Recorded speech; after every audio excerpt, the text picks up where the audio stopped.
having managed JCPenney stores in other communities, I'm just really impressed with the vitality and the quality of the membership that we have associated with our Chamber of Commerce here in Cupertino. The affection, I think, that we've seen grow between education and business, that's been a really interesting thing to watch develop. When you talk about the city of Cupertino, I think you're talking about one of the top cities in the United States. And I think, I don't care whether you're talking about the government function, the community activities, the Parks and Rec Department, whatever phase of this city that you talk about, I think you can point to with pride. And it's a sense of pride that I feel being associated with so many, I call them leaders within that community. And it's just, I think you derive enjoyment out of that association.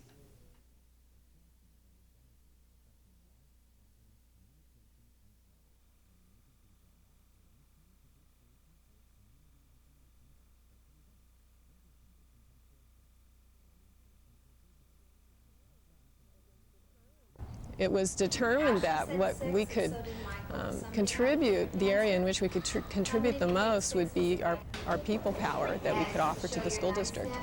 And this year we have 60 people, over 60 people actually, who are involved in the program, who are actually going into 2 partner schools that we work with and tutoring students in sometimes one-on-one situations and sometimes in small groups.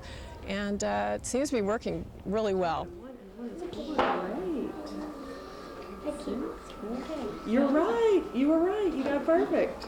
And I think it will increase in the future, I'm hoping. I think that as long as we get the word out to people that this program exists, they want to do it.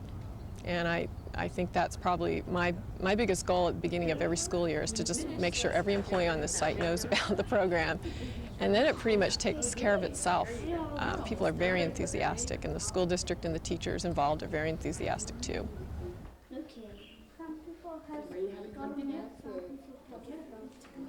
Right.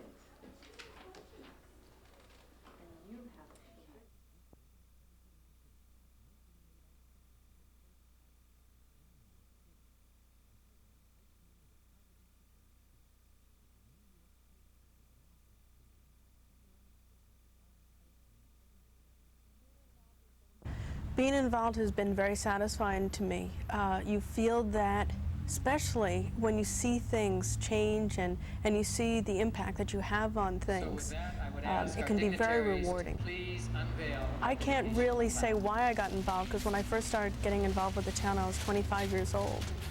And at that time, I definitely was the youngest commissioner, and people always confused me with being a supervisor or working for Steve Dowling, and that still happens. But I guess my motivation at that time was just to get involved. I think it's very easy for people to throw stones, to be very critical of what's going on in their environment around them. And really the best way to understand more about it and feel like you're doing something about it, I think, is to get involved. And so as a result, when an opening came up in the Parks and Recreation Commission, I felt that that would be perfect for me, since I love being outdoors and I'm involved with several different types of sports. It was a nice, easy in for me.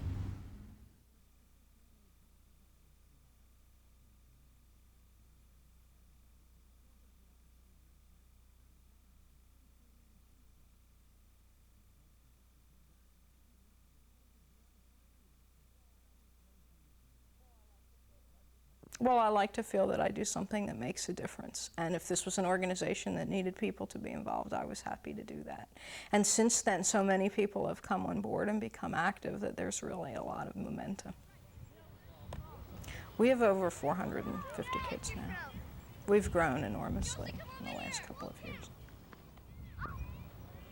I feel like other people deserve the award, and I get the award because I have the title and people can name me, but in fact I couldn't have done it without all the other people who work with me. And there's hundreds of parents who participate and run teams and are team moms and are on the board of my league, and so those are the people who deserve the award, really.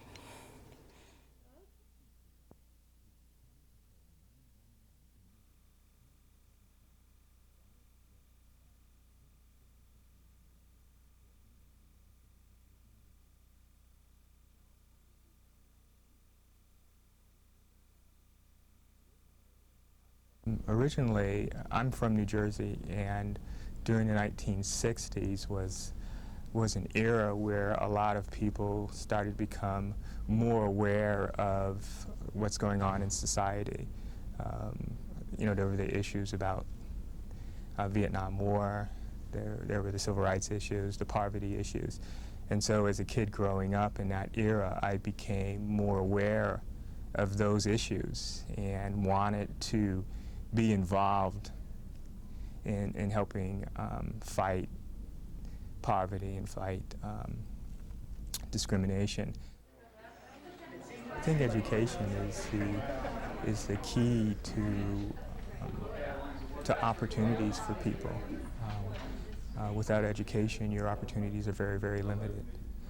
My wife's a special education teacher, and so through her, I've become more attuned to the educational issues. Let me ask, because you know, My parents didn't have drug problems or alcohol problems, and so I felt real fortunate in living in a family that was intact. And you know, just looking out into the world and seeing that there are a lot of other people who haven't had the advantages that I've had makes me want to contribute back to the community to help other people out. This one here.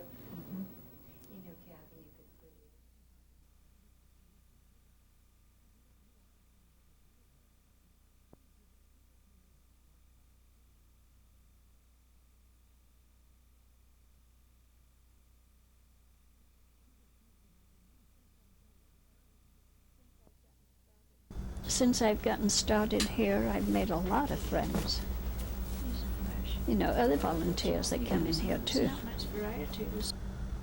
So, but it really helped me after Ross died.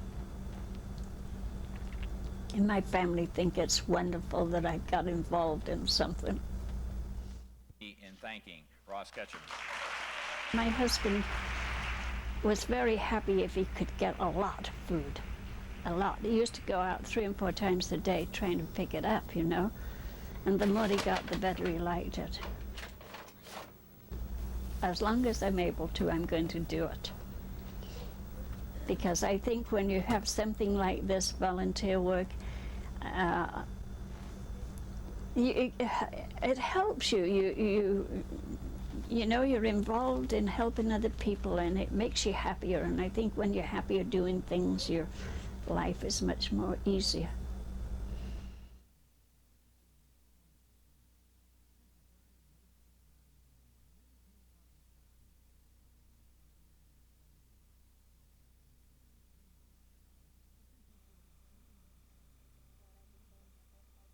When I became 4th Vice President of the Council, that's automatically health and welfare. And so that's when I started down here, and that was probably about 5 years ago. Starting right working here in the Sedgwick School, and since then, every year it's holiday basket. Christmas gets short a little bit, but that's okay because I know that my family understands. Spend a lot of time down here. We have food and toy baskets for needy families in our school districts, the Cupertino Union School District and the Fremont Union High School District. All the food and toys are donated by the school district. They have places where the children in the schools bring toys to school, and then they're assembled here. They're all brought here, and then we assemble the boxes here. Once in a while, a family will send a thank you note saying that they enjoyed the food and the children loved the baskets, toys. And then periodically we'll get a letter saying thank you for providing us last year with a toy basket and food basket, but this year we don't need one. So, and please pass it on to someone else. Those always make us feel good.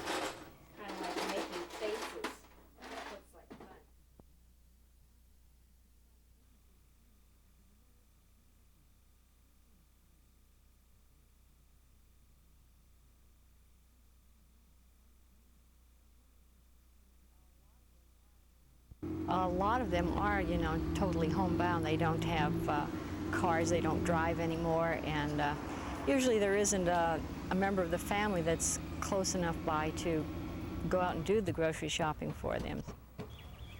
It's not really a whole lot. It's just that I pick the bread up, you know, on the bakery on Wednesdays, deliver some to community services, and then take the rest of it to the Senior Citizen Center in Cupertino. And then on Thursday, I go to the Union Church. The groceries are already bagged. They get it from the food bank in San Jose, and load it into the car, and then I just drive up here. And some of the ladies, like Mrs. Chalupa, I help her unload it because she's a little unstable.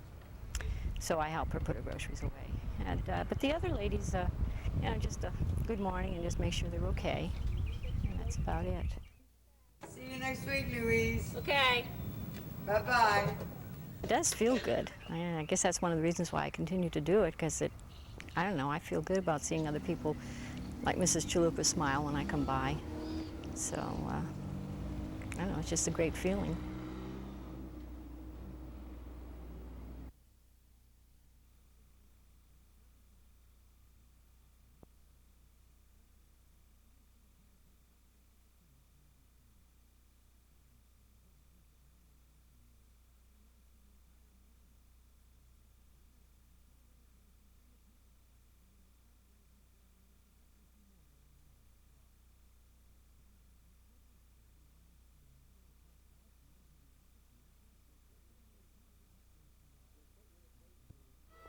There's certainly a place for volunteerism in this community, but probably on an average sized community, we probably are above average.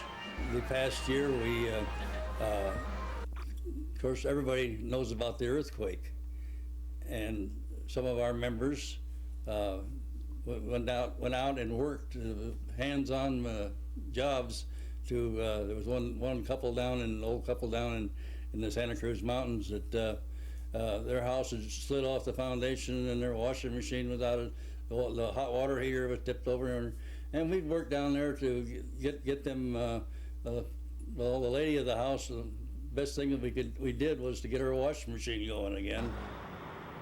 We're concerned about our youth, we're concerned about our senior citizens, and in this manner we have some way of taking care of, assisting in seeing that our community has the best that there is for both youth and senior citizens. Any resident that's here, basically, anything we could do is what we want to do.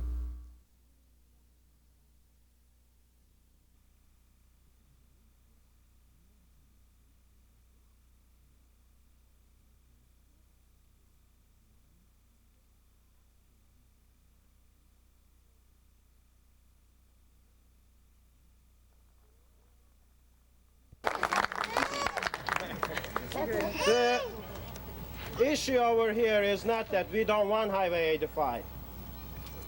We are fair-minded people. I, for one, voted for 85.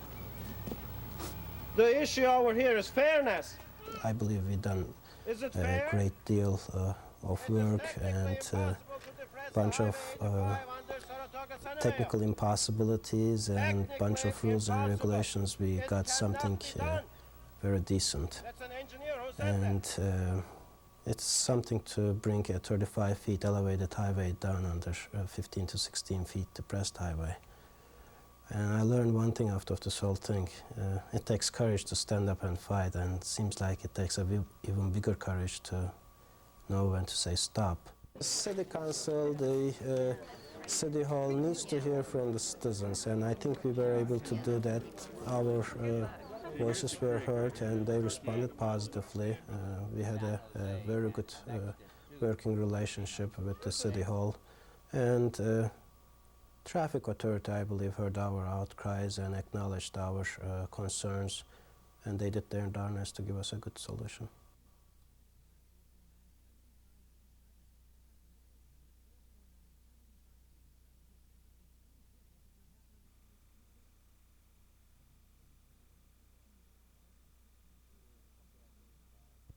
There's something I heard about when you're paid for it, you have to do it. When you're not paid for it, you're motivated to do it. And volunteers are will spend a lot more time doing the job and trying to get the job done a lot of times than somebody that's paid to do it. and they look at it in a different aspect. It's not me, it's the group that's getting the award. And without the guys behind me, I'm nobody. I can only do a limited amount. It's all of us working together as a team that makes West Valley.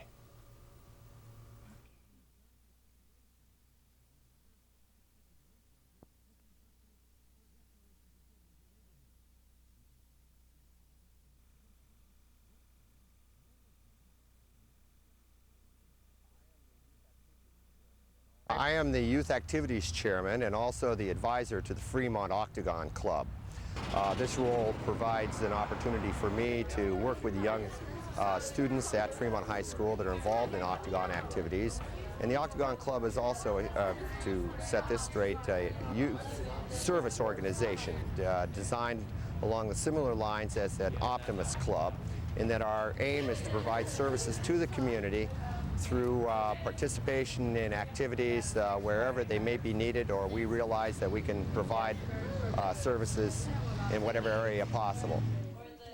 One of the things that I have found and that I would urge all people to consider is involvement in a service club. Of course, the Anza Optimist Club would be my first choice, but any service club would provide this opportunity for people who are looking to provide service back to the community in any way that they may feel that they can benefit the community. Before I was involved in the Optimist Club, I had a lot of time on my hands. Since I have become involved in the Optimist Club, I have no time on my hands any longer. And I find that the rewards that I personally receive are great to me, in that I'm able to see the youth that I'm working with benefit from the responsibilities and the roles and the obligations that they assume upon themselves, and it brings a bright spot to my heart, being able to see them growing in both their leadership abilities and their involvement within the community service that they're providing to either their school or their immediate community.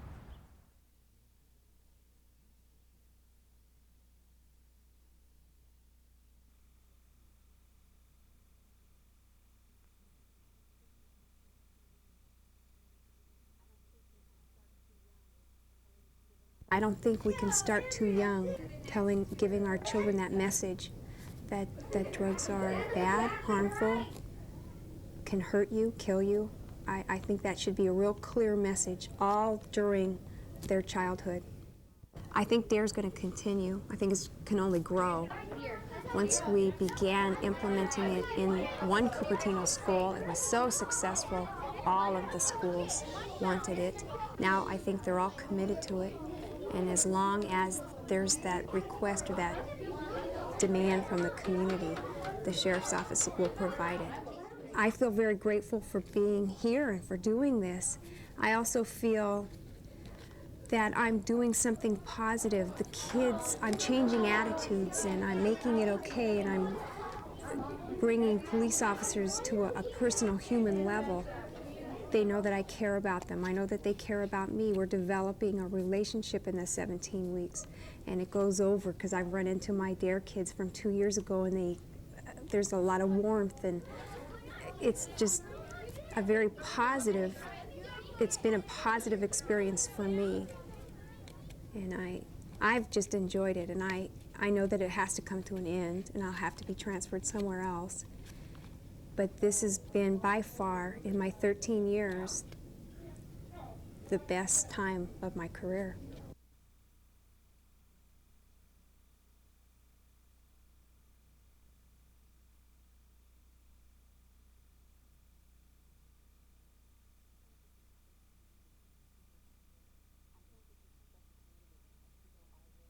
I think this is a special community in that people are willing to put in the time to belong to the different organizations and to participate in activities.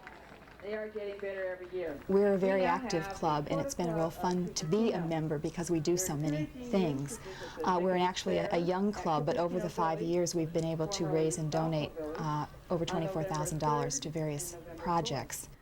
Cupertino is small enough so that people still know each other, and yet it really encompasses a whole lot of different cultures and ethnic backgrounds. We're seeing a lot of different ethnic cultures using the library, and it's just a wonderful blend.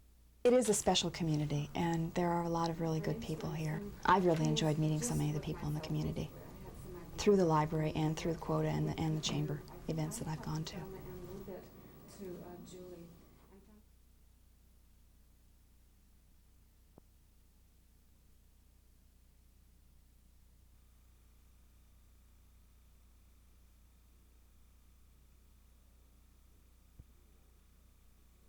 Each of the schools is working with their PTA or homeschool club to continually be making sure that they're more and more ready and able to deal with students in an emergency.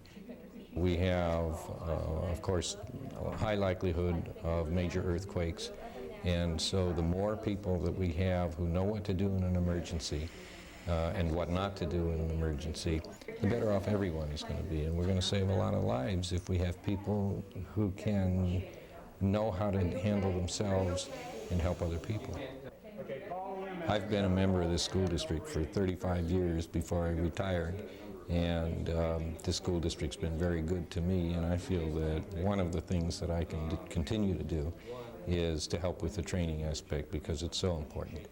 And just as a member of the Cupertino community, I feel that it's one of those things that we all need to make a contribution where we can, and it's something that I can do, I can teach, and I enjoy helping people learn the skills to save other people's lives.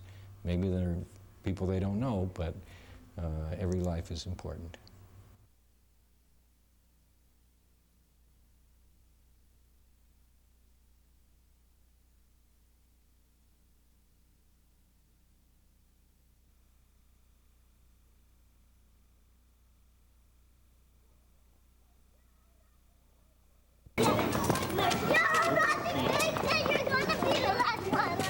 This community is unique, I think, for any number of reasons.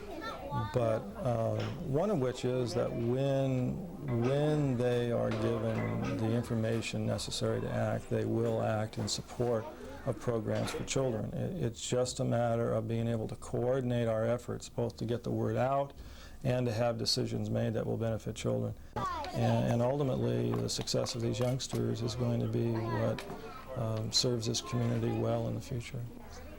And with the number of families where either single families or both parents work, children need adult supervision before and after school more and more and more. And the waiting lists at our schools demonstrate that.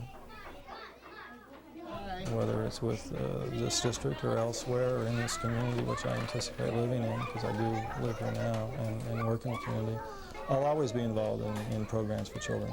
That's part of who I am, and it's what gives me the greatest pleasure, is to be a part of an organization, of a community that values that, and really any one of us can be vitally involved and make a difference.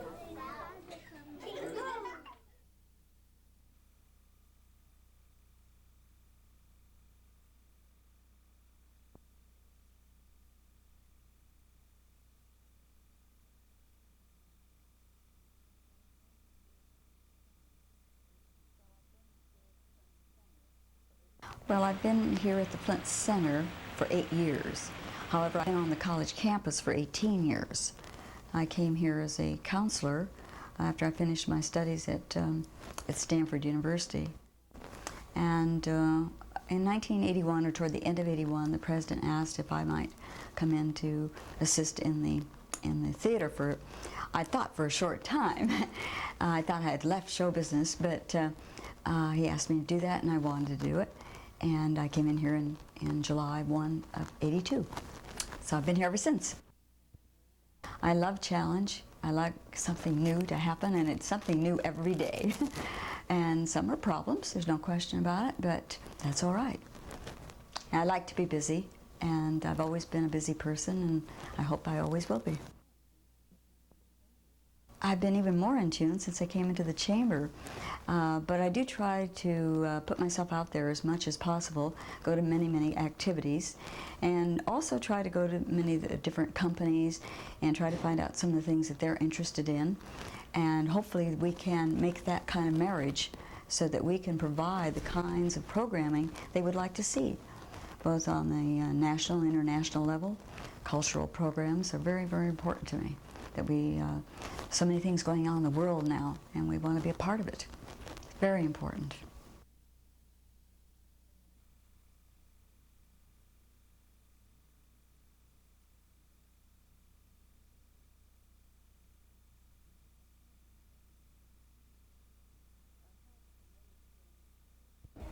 I have many friends here, and when you live in a place where you have grown up, and it's such a beautiful place as Cupertino is, you just want to preserve that rich history and all of the wonderful memories that Cupertino has.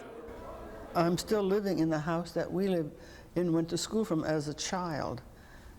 And my mother was left with 8 of us when I was 10 years old. And this home was built with just a wing and a prayer, you might say, because times were very difficult for everybody, not only for us, but for everybody. You know, some people think in setting up a museum that that's it. No way, no way. It's only the beginning. We have contributions to make. Now, when I say we need to make our contributions, I don't mean financially. Of course, we could use the money, but I don't mean it that way. But there's other things that you can volunteer your time for and make yourself available to come down and help out in the various things that do come up. We always need to work along with the museum. It's going to be something that will be a lifetime project, as is so in other museums too.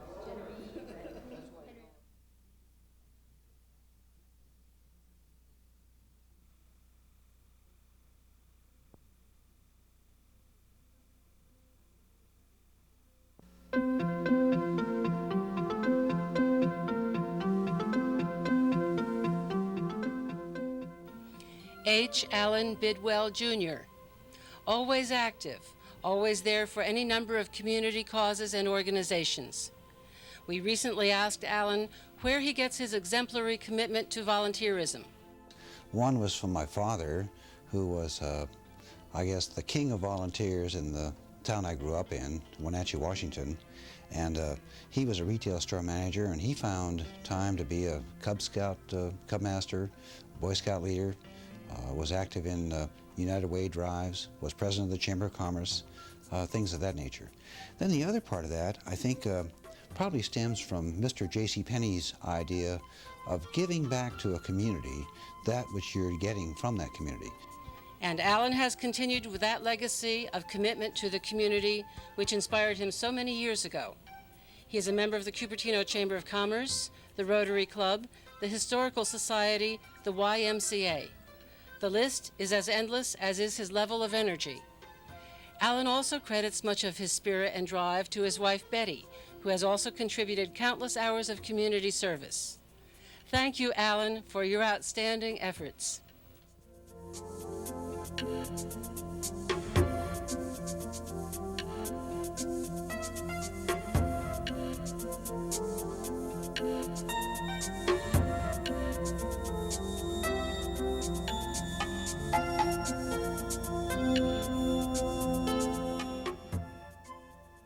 Mary Ann Wallace.